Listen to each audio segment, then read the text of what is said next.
Après avoir passé au travers des 2 ans de pandémie, voilà que l'année 2022 subit une hausse du coût de la vie. Malgré tout, Tourisme Gaspésie tire son épingle du jeu avec une autre saison estivale positive. Pour nous faire le bilan de la saison printemps-été-automne 2022, je reçois Joëlle Ross, qui est directrice générale de Tourisme Gaspésie. Bonjour, Madame Ross. Bonjour, Ça va bien? ça va très bien. On a eu encore une saison atypique cette année, mais est-ce qu'on peut dire que Tourisme Gaspésie s'en sort bien? Oui, on avait un peu peur au printemps, hein. On savait que les frontières étaient réouvertes. On savait qu'on avait été chanceux dans les 2 années de pandémie. L'essence était à son plus haut. Ça nous fatiguait un peu, je vous avoue.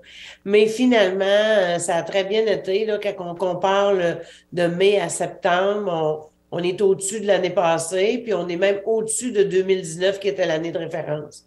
OK, wow. Mais c'était quoi les principaux défis cette année? Ben, c'est le manque de main-d'œuvre, je pense, qu'a joué là, dans la façon de recevoir nos clients. C'est sûr que nous, on travaille à ce que la saison soit plus allongée, que les gens arrivent plus tôt en mai, partent plus tard à la fin septembre. Mais on sait très bien que noyau, là, dans les 2 dernières de juillet, 2 premières d'août, où c'est plus difficile pour nos entreprises de bien recevoir le client, pas parce qu'ils ont de mauvaise volonté, c'est juste parce qu'il manque de monde. Mais je pense qu'ils s'en sont quand même là, très, très bien sortis cette année. Là, vous parliez là, que les résultats étaient mieux que les 2 dernières années. On parle quoi en nombre de visiteurs puis en retombées économiques? Ben, on parle d'autour de 570 000 visiteurs, mais c'est les retombées qui sont plus intéressantes. Puis là, on parle toujours de la période mai-septembre, là, c'est pas l'année complète, mais avec 340 millions de retombées, je pense que ça, c'est un record. Puis c'est ça qui est important, hein. On est mieux d'avoir un visiteur euh, en moins grand nombre, mais qui dépense plus pour nos entreprises. C'est ça qui est encore plus intéressant. Ça fait que c'est plutôt le montant de retombées économiques qui est important pour les entreprises, plus que le nombre de visiteurs. Mais là, tant mieux, on a une remontée des deux côtés, là. Fait que même comme je mentionnais avec la hausse du coût, les gens sont quand même venus. Fait que quand même, la Gaspésie est quand même attrayante pour quand même attirer les gens. Moi, je pense qu'ils ont honoré leur réservation. Ils sont venus quand même, mais il y a des choses qu'ils n'ont pas faites. Parce qu'on est des attraits qui sont en baisse. On sait que ça a été difficile aussi dans les restos. Fait que les gens, ils sont venus en Gaspésie, mais ils ont consommé un peu moins dans ces endroits-là. Parce qu'à un moment donné, tu as un budget à respecter, puis quand l'essence en prend une bonne partie, ben, veut pas, là, ça fait partie de l'équation de diminuer les dépenses dans d'autres secteurs. Malgré tout, je vous dirais qu'on s'en est encore très bien sorti. Ce qu'il n'y a pas eu, puis ce qui est intéressant, c'est qu'il y a moins eu de débordements, de gens frustrés parce qu'il n'y avait pas de place. Les gens ont appris à réserver. Même quand ils viennent en Gaspésie, c'est important de le faire. Ils ont appris à réserver, puis à mieux s'organiser. Tu sais, dans le fond, ce qui est important, c'est de réserver ton coucher, t'organiser pour être correct, pour manger. Le reste, là, c'est aléatoire. Là, tu t'organises pour le faire, puis tu joues selon aussi la température, là. Est-ce qu'il y a des secteurs pour lesquels ça a été plus difficile? Il y a des attraits pour qui ça a été plus difficile. Pourquoi, on ne sait pas vraiment.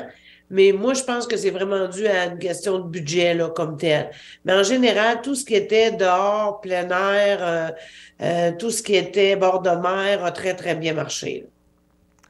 Et donc, là, on se donne quoi comme objectif pour la prochaine saison estivale? Ben, d'étaler encore la saison. Je pense qu'il faut inviter nos gens qui sont pas prêts avec le scolaire, entre autres, à arriver plus tôt chez nous, puis à venir aussi en septembre, octobre. Cette année, là, on a eu un super mois de septembre, un super mois d'octobre. Je pense que ça, c'est intéressant. Là, on travaille, bien entendu, sur l'hiver, hein, parce que la neige nous est arrivée plus tôt. Mais malgré que la neige est arrivée plus tôt, le tourisme hivernal arrive plus en janvier parce que lui, il fait ses réservations puis il va être certain d'avoir la température idéale. Fait que le X, c'est toujours le petit bout entre la perte des feuilles et l'arrivée de la neige, je dirais. Puis le bout qui est difficile aussi, c'est avant que les feuilles repoussent dans les arbres, au moment où la neige est tombée. Donc, c'est souvent les mois les plus difficiles, c'est les mois de novembre, décembre, les mois de avril, début mai.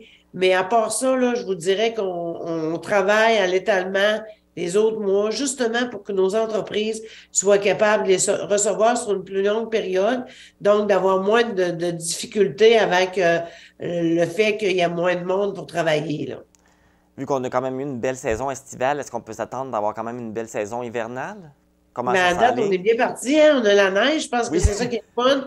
Ça a très bien répondu aussi. On a recommencé à faire, on a fait le salon consommateur motoneige quad au mois de, il y a à peu près un mois à Québec et ça augure bien là, pour la saison d'hiver à ce niveau-là. Les gens ont hâte de revenir en Gaspésie, mais c'est sûr que l'hiver, il y a la problématique de faut que les restos restent ouverts, faut qu'il y ait des possibilités de ce côté-là parce que c'est pas en motoneige que tu amènes ton lunch, là. Non. Donc, il faut faire attention à ce côté-là, puis il faut être capable aussi de bien recevoir notre monde qui va venir nous voir cet hiver. Bon, ben, ça veut dire jusqu'à maintenant, tout va toujours bien, même si on a eu des années difficiles, le tourisme Gaspésie se porte bien. Oui, on se porte bien, puis je pense que nos entreprises aussi. Puis on n'est pas, on se plaindra pas, là. La pandémie nous a moins affectés que d'autres régions du Québec. Puis il a fallu s'adapter, puis il a fallu changer bien des choses. Mais je vous dirais qu'il y a des choses qui vont quand même rester. Il y a des choses qu'on fait différemment, puis que c'est mieux comme ça. Puis tant mieux, regardez, on apprend de ces expériences-là, je pense. Donc, Joëlle Ross, vous êtes directrice générale de Tourisme Gaspésie.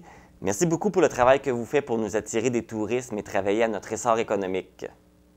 Merci à vous aussi de m'avoir rencontré ce matin, puis on souhaite que ça soit un très bon hiver. Oui, merci beaucoup. Merci.